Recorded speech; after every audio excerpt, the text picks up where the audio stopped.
Hi everyone, welcome to Easy Code Learner. ഇന്നത്തെ സെഷനിൽ നമ്മൾ സ്റ്റാറ്റിക് ക്ലാസ്സസിനെ കുറിച്ചാണ് പഠിക്കാൻ പോകുന്നത്. സോ എന്താണ് സ്റ്റാറ്റിക് ക്ലാസ്, അതെങ്ങനെയാണ് ക്രിയേറ്റ് ചെയ്യുന്നത് നമുക്ക് നോക്കാം. അതിനായി ഒരു ക്ലാസ് ഞാൻ ക്രിയേറ്റ് ചെയ്യാൻ പോകുന്നു. Add class. നമുക്ക് ക്ലാസ് നെയിം ഇവിടെ കൊടുക്കാവുന്നതാണ്. സോ ഞാൻ ക്രിയേറ്റ് ചെയ്യാൻ പോകുന്ന സ്റ്റാറ്റിക് ക്ലാസിന്റെ നെയിമാണ് math helper. Add. So static class create ചെയ്യാൻ വേണ്ടി നമ്മൾ സ്റ്റാറ്റിക് കീവേഡ് ഉപയോഗിക്കുന്നു. Static class math helper. And ഇവിടെ ഞാൻ ഒരു മെത്തേഡും കൂടെ ക്രിയേറ്റ് ചെയ്യുകയാണ്, ഒരു സ്റ്റാറ്റിക് മെത്തേഡ്. നമ്മൾ മനസ്സിൽ വെക്കേണ്ട ഒരു കാര്യം എന്താണെന്ന് വെച്ച് കഴിഞ്ഞാൽ, ഒരു സ്റ്റാറ്റിക് ക്ലാസ് ക്രിയേറ്റ് ചെയ്യുന്ന സമയത്ത് സ്റ്റാറ്റിക് ക്ലാസ് ക്രിയേറ്റ് ചെയ്യുന്നുണ്ടെങ്കിൽ അതിൻ്റെ അകത്ത് വരുന്ന ഫീൽഡ്സും മെത്തേഡ്സും എല്ലാം തന്നെ സ്റ്റാറ്റിക് ആയിരിക്കും. Static. Okay.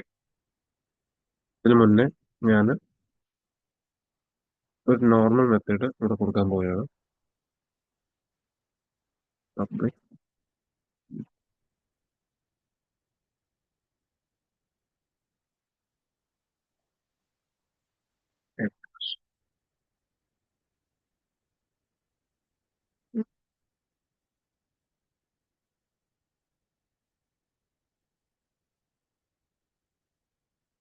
Okay.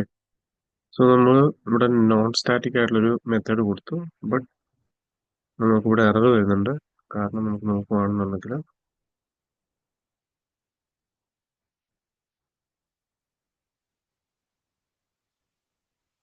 Add cannot declare instance members in a static class. അതായത് സ്റ്റാറ്റിക് ക്ലാസ്സിൽ ഒരിക്കലും നോൺ സ്റ്റാറ്റിക് മെത്തേഡ് അല്ലെങ്കിൽ നോൺ സ്റ്റാറ്റിക് മെമ്പേഴ്സ് ഉണ്ടാകാൻ പാടില്ല. സോ അതിനായി നമ്മൾ അത് മാറ്റാൻ സ്റ്റാറ്റിക് ഇട്ട് കൊടുക്കുന്നു. ഓക്കെ. ഇപ്പോൾ ആ എറർ മാറി. ഇനി ഒരു സ്റ്റാറ്റിക് പ്രോപ്പർട്ടിയും കൂടെ ഇട്ട് കൊടുക്കുകയാണ്. Click static double pi. Pi values നിങ്ങൾ കേട്ടിട്ട് ഉണ്ടാവും. ഒരിക്കലും ചേഞ്ച് ആവാൻ പോകുന്നത് ഒരു കോൺസ്റ്റന്റ് വാല്യൂ തന്നെയാണ്. Equal to 3.1459. ഓക്കെ. സോ നമ്മളിവിടെ ഒരു സ്റ്റാറ്റിക് ക്ലാസ് ക്രിയേറ്റ് ചെയ്തു. അതിൻ്റെ അകത്ത് ഒരു സ്റ്റാറ്റിക് ക്ലാസ് ക്രിയേറ്റ് ചെയ്യുമ്പോൾ നമ്മൾ മനസ്സിലുണ്ടാവേണ്ടത് എന്താണെന്ന് വെച്ച് കഴിഞ്ഞാൽ, അതിൻ്റെ അകത്തുള്ള ഫീൽഡ്സ് ഒരിക്കലും നോൺ സ്റ്റാറ്റിക് ആവാൻ പാടില്ല. അതിൻ്റെ അകത്തുള്ള ഫീൽഡ്സ് എപ്പോഴും ഇതിൽ മെത്തേഡ്സ് എല്ലാം തന്നെ സ്റ്റാറ്റിക് ആയിരിക്കും. ഓക്കെ. അതുപോലെ തന്നെ സ്റ്റാറ്റിക് ക്ലാസ്സസ്. ഓക്കെ. എന്നോട് ടൈപ്പ് ചെയ്ത static class created using static keyword. Okay. ഇതാണ് നമ്മൾ ഫസ്റ്റ് പറഞ്ഞ പോയിന്റ്. രണ്ടാമത് പറഞ്ഞു വെച്ച് കഴിഞ്ഞാൽ, static classes cannot contain non-static fields or methods. Okay. അതാണ് നമ്മൾ രണ്ടാമത് കണ്ടത്. കാരണം നമ്മളിവിടെ ആദ്യം ആഡ് ചെയ്തു പബ്ലിക് ഇൻ്റെ ആഡ് എന്നാണ് കൊടുത്തത്. അതൊരു നോൺ സ്റ്റാറ്റിക് ആയിട്ടുള്ള ഒരു മെത്തേഡാണ് നമ്മൾ കൊടുക്കാൻ പോയത്. ബട്ട് അത് വർക്ക് ആവില്ല. കാരണം എന്താണെന്ന് വെച്ച് കഴിഞ്ഞാൽ, സ്റ്റാറ്റിക് ക്ലാസ് നമ്മളിവിടെ ഓൾറെഡി ഡിക്ലെയർ ചെയ്തു ഒരു സ്റ്റാറ്റിക് ക്ലാസ് ആണ്. അപ്പോൾ സ്റ്റാറ്റിക് ക്ലാസ് ആണെന്ന് ഡിക്ലെയർ ചെയ്ത് കഴിഞ്ഞാൽ അല്ലെങ്കിൽ ക്രിയേറ്റ് ചെയ്ത് കഴിഞ്ഞാൽ അതിൻ്റെ അകത്തുള്ള ഫീൽഡ്സ് എപ്പോഴും സ്റ്റാറ്റിക് ആയിരിക്കണം. നോൺ സ്റ്റാറ്റിക് ആണെങ്കിൽ അത് വർക്ക് ആവില്ല, എറർ കാണിക്കും. ഓക്കെ. സോ സ്റ്റാറ്റിക് ക്ലാസ്സസിന് വേറൊരു പ്രത്യേകത എന്താണെന്ന് വെച്ച് കഴിഞ്ഞാൽ, സ്റ്റാറ്റിക് ക്ലാസ്സസിന് ഒബ്ജക്ട്സ് ഒരിക്കലും ക്രിയേറ്റ് ചെയ്യാൻ സാധിക്കില്ല. ഓക്കെ. സോ ഒബ്ജക്ട്സ് ക്രിയേറ്റ് ചെയ്യാൻ സാധിക്കാത്തത് കൊണ്ട് തന്നെ അവയ്ക്ക് ഇൻഹെറിറ്റൻസ് സപ്പോർട്ട് ചെയ്യുന്നതുമല്ല. ഒരു in a case we can say that static classes are sealed classes. നമ്മൾ സീൽഡ് ക്ലാസ്സസ് എന്താണെന്ന് നേരത്തെ സെഷനിൽ ഞാൻ പറഞ്ഞിട്ടുണ്ട്. സീൽഡ് ക്ലാസ്സസ് എന്താണെന്ന് വെച്ച് കഴിഞ്ഞാൽ, സീൽഡ് ക്ലാസ്സസ് ഒരിക്കലും ഇൻഹെറിറ്റൻസ് സപ്പോർട്ട് ചെയ്യില്ല. സീൽഡ് ക്ലാസ് ആണെന്നുണ്ടെങ്കിൽ അത് ഒരിക്കലും ഇൻഹെറിറ്റൻസ് സപ്പോർട്ട് ചെയ്യില്ല. ഓക്കെ. പകരം ഇവിടെ നമുക്ക് ഈ ആഡ് എന്ന് പറയുന്ന മെത്തേഡ് നമുക്ക് നോക്കണം. ഓക്കെ. ആഡ് എന്ന് പറയുന്ന മെത്തേഡ് നമുക്ക് ആക്സസ് ചെയ്യണം. സോ അതിനെന്താണ് വഴി? അതിനായിട്ട് നമുക്ക് മാത്ത് ഹെൽപ്പർ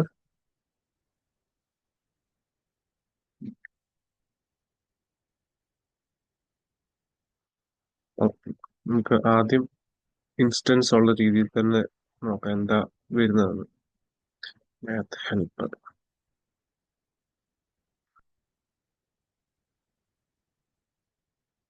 സോ ഇത് എറർ വരുന്നുണ്ട്, സിൻടാക്സ്. കാരണം ഇത് ഇൻസ്റ്റൻസ് ക്രിയേറ്റ് ചെയ്യാൻ സാധിക്കില്ല, കാരണം സ്റ്റാറ്റിക് മെത്തേഡാണ്.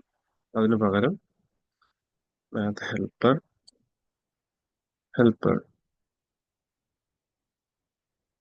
Sorry math helper dot add.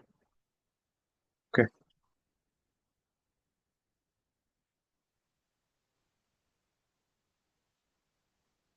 Math helper dot add. ഇവിടെ രണ്ട് വാല്യൂസ് കൊടുക്കണം. അതിനായി നമുക്ക് ഇവിടെ ഞാൻ രണ്ട് വാല്യൂസ് കൊടുക്കുകയാണ്. എന്ത് ഈക്വൽ ടു എന്ത്.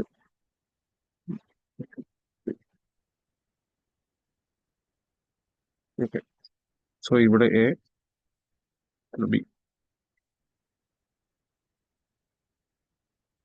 സോ റൈറ്റ് നൗ നമ്മൾ ചെയ്യുന്നത് എന്താണെന്ന് വെച്ച് കഴിഞ്ഞാൽ, നമുക്ക് മാത്ത് ഹെൽപ്പർ എന്ന ക്ലാസ്സിൽ ആഡ് എന്ന് പറയുന്ന ഫംഗ്ഷൻ നമ്മൾ കോൾ ചെയ്യാണ്.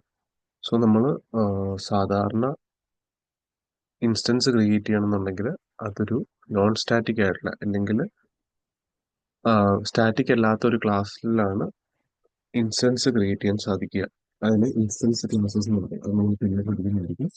സോ ഇവിടെ നമ്മൾ സ്റ്റാറ്റിക് ക്ലാസ്സസ് ആയതുകൊണ്ട് സ്റ്റാറ്റിക് ക്ലാസ്സസിന് നെയിം വെച്ചിട്ട് തന്നെയാണ് അത് ആക്സസ് ചെയ്യുക. ഇതിന്റെ ഡാറ്റ മെമ്പേഴ്സ് ആക്സസ് ചെയ്യണമെന്നുണ്ടെങ്കിൽ അത് സ്റ്റാറ്റിക് ക്ലാസ്സിന് നെയിം വെച്ചിട്ടാണ് ആക്സസ് ചെയ്യുക. സോ നമ്മൾ സ്റ്റാറ്റിക് ക്ലാസ്സിന്റെ നെയിം മാത്ത് ഹെൽപ്പർ ആണ്. So math helper dot add. So നമുക്ക് ഈ ഫംഗ്ഷനാണ് ആക്സസ് ചെയ്യേണ്ടത്. സോ അതുകൊണ്ട് നമ്മൾ ആഡ് എന്ന് കൊടുത്തു.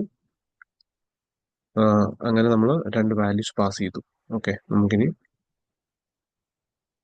എന്താണ് റിസൾട്ട് വരുന്നതെന്ന് നോക്കാം. 2 + 3 5. ഓക്കെ, അതിന് മുന്നേ കൺസോൾ ഡോട്ട്. ഓക്കെ, നമുക്ക് ജസ്റ്റ് റൺ ചെയ്ത് നോക്കാം.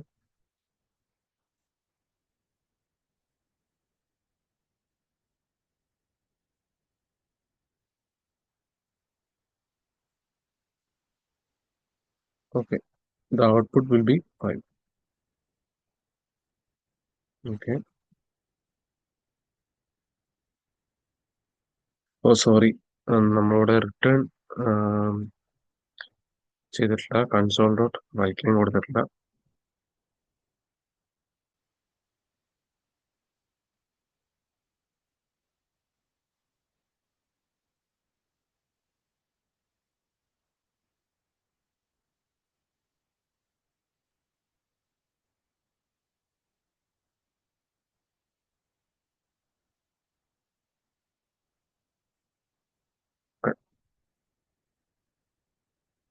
So the value is 5.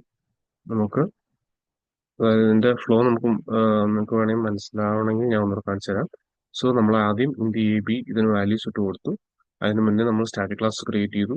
So ഇവിടെ നമ്മൾ math helper dot add call ചെയ്തു. കോൾ ചെയ്ത് കഴിയുമ്പോൾ 2 + 3 5 ആണ്. ആ 5 ഇങ്ങോട്ട് അസൈൻ ചെയ്തു. നമുക്ക് വാല്യൂ 5 എന്ന് കിട്ടി.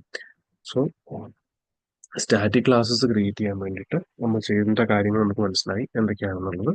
അതുപോലെ തന്നെ static classes cannot contain non static fields. പിന്നെയുള്ള ഒരു ഓപ്ഷൻ സ്റ്റാറ്റിക് ക്ലാസ്സസ്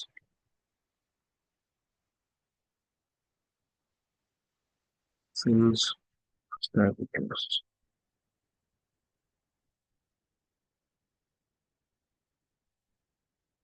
സ്റ്റാറ്റിക് ക്ലാസ്സസിന് ഒബ്ജക്ട്സ് ക്രിയേറ്റ് ചെയ്യാൻ സാധിക്കാത്തതുകൊണ്ട് ആ ഇൻഹെറിറ്റൻസ് സപ്പോർട്ട് ചെയ്യില്ല. ഒരു ഡാറ്റ മെമ്പേഴ്സ് ആക്സസ് ചെയ്യണമെന്നുണ്ടെങ്കിൽ സാധാരണ നമ്മൾ ഇൻസ്റ്റൻസ് ക്ലാസ്സസ് വെച്ച് ചെയ്യുകയാണ്. സോറി, നമ്മൾ നോൺ സ്റ്റാറ്റിക് ആയിട്ടുള്ള ക്ലാസ് വെച്ചിട്ടാണ് ക്രിയേറ്റ് ചെയ്യുന്നത്. അത് ഇൻസ്റ്റൻസ് ക്രിയേറ്റ് ചെയ്യാൻ സപ്പോർട്ട് ചെയ്യും. സോ ഇവിടെ നമ്മൾ ഇൻസ്റ്റൻസ് ക്രിയേറ്റ് ചെയ്യുന്നില്ല, പകരം നമ്മൾ നമ്മുടെ സ്റ്റാറ്റിക് ക്ലാസ് നെയിം വെച്ചിട്ടാണ് ഡാറ്റ ആക്സസ് ചെയ്യുന്നത്. സോ വേറൊരു കാര്യം, അവസാനത്തെ ഒരു കാര്യമാണ് സ്റ്റാറ്റിക് ക്ലാസ്സസിൽ സ്റ്റാറ്റിക് കൺസ്ട്രക്ടേഴ്സ് ഉണ്ടാവും. സോ സ്റ്റാറ്റിക് കൺസ്ട്രക്ടേഴ്സിന് ഒരിക്കലും നമ്മുടെ നോൺ സ്റ്റാറ്റിക് ആയിട്ടുള്ള ഒരു ക്ലാസ്സസിൽ ഉള്ള കൺസ്ട്രക്ടേഴ്സിനെ പോലല്ല. ജസ്റ്റ് നമ്മൾ ഇതിന് നെയിം തന്നെ കൊടുക്കുന്നു. ഹെൽപ്പർ.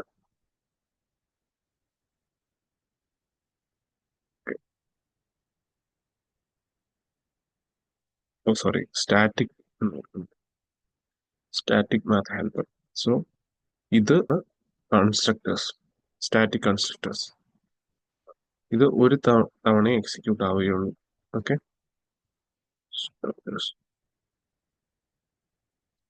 നമ്മുടെ വാല്യൂസ് ഇനിഷ്യലൈസ് ചെയ്യാൻ വേണ്ടി, അതായത് സ്റ്റാറ്റിക് ഫീൽഡ്സ് ഇനിഷ്യലൈസ് ചെയ്യാൻ വേണ്ടിയിട്ടാണ് സ്റ്റാറ്റിക് കൺസ്ട്രക്ടേഴ്സ് ഉപയോഗിക്കുന്നത്. ഓക്കെ, ഇതൊന്ന് മൈൻഡിൽ വെക്കുക. നമുക്ക് വേണമെങ്കിൽ